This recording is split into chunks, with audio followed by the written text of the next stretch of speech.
Let's talk about improving your credit. There are a few things you can do that can have a significant impact on your credit score. Let's go over some long-term strategies as well as short-term strategies. So starting with long-term strategies, number one is most obviously pay your bills on time. This is the most important factor, and being late even once can have a really big impact on your credit score. Now, if you're late just once, you may be able to get your bank to remove that from your credit report. Just call your credit card company and ask for a grace removal. And if it's something that happened just once and you're a good customer overall, there's a very good chance that they'll be willing to take that off your credit report for you. Next thing you can do in terms of long-term ways to improve your credit is to check your report and look for anything that shouldn't be there or anything that has the dates inaccurately reported. So using a service like Credit Karma, which is free, and I'll go over that in the next video, you can take a look at any negative factors that are showing up on your credit report. If anything is being reported as being more recent than it actually is, make sure that you dispute that. So let's say that 5 years ago, you didn't pay a phone bill and it showed up on your credit report.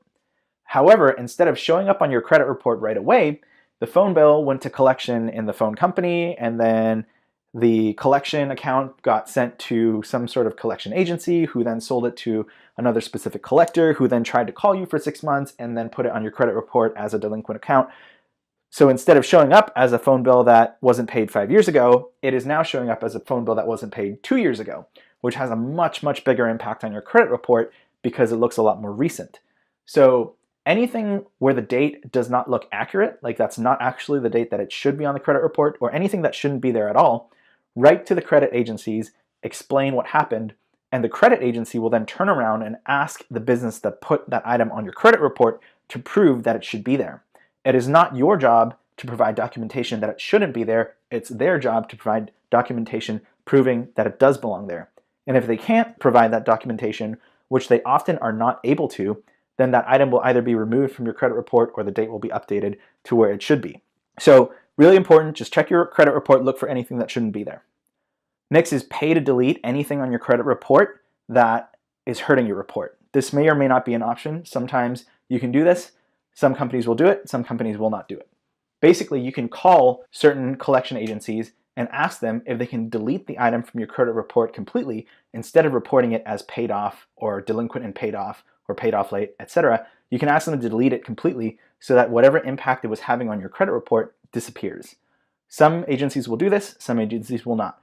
And it can be a little bit of a more complex process, so just Google pay for deletion and learn about how that whole process works. Finally, one long-term strategy you can do to improve your credit significantly is to open a secured credit card. A secured credit card is basically a credit card, but instead of getting it for free, you have to put a deposit. So let's say you open a secured card with a $200 deposit, then you get a credit card with a $200 credit limit.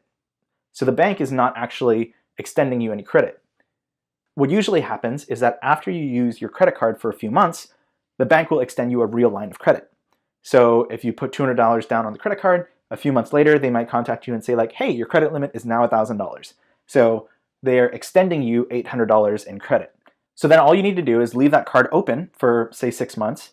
And then after that, you should be able to start getting introductory credit cards.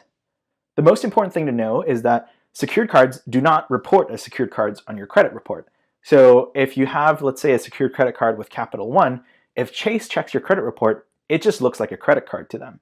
So they will not know that it's a secured card. In other words, to them, it'll look like this lender has extended you a line of credit of $1,000 and you've been current on it for 6 months. So when you go to them and say like, hey, I want to open a introductory level credit card without putting a deposit, they're probably going to say, great, because it looks like you have a solid credit history.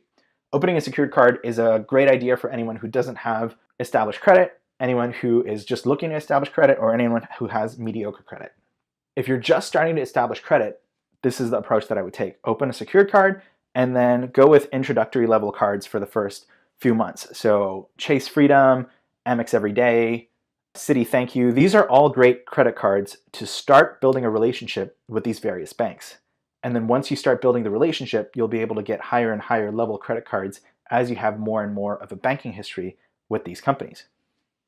Now let's talk about how you can improve your credit quickly as you're preparing to apply for a credit card. The best way to do this is to lower your credit utilization right before a credit card statement is posted. So what you need to do is go into your various banking portals or log into Credit Karma, which is a free service, and note down the dates of when your statements close. These are not necessarily the end of the month. In fact, very often they are not the end of the month. So some banks post on the 5th, some banks post on the 10th, some banks post on the 18th. I don't actually know what the rhyme or reason is. It seems very random to me. But just go ahead and go into your various credit card accounts and figure out when they report credit card balances. Usually this happens once a month. And what you want to do is you want to get your credit utilization to below 10% on all of your credit cards a few days before the statement closes. So you don't have to keep your credit card utilization close to zero for the whole month, just a few days before it's reported on that credit card as your statement balance. This works because most credit card companies only report to the credit reporting agencies, such as Equifax, Experian, TransUnion, once a month. And the number that they report is your statement balance. So if for most of the month you have $1,000 on that credit card, but then 4 days before it's reported, you pay that down to $5, $5 is what they're going to report to Experian or TransUnion. And then if you go and charge another $900 to it the day after they report it, it's still going to show up as $5 for the whole month on your credit report.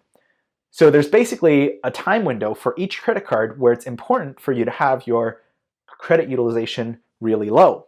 And if you can record those dates and make sure that you're paying down the card on those days, you will be able to show up as having very low credit utilization to the credit agencies.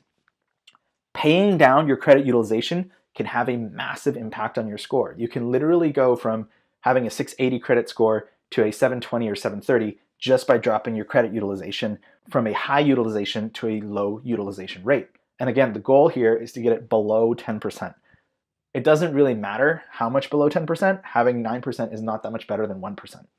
So this is a really important thing to prepare before you apply for any credit cards. Just go ahead and pay down your credit utilization before the statement gets posted.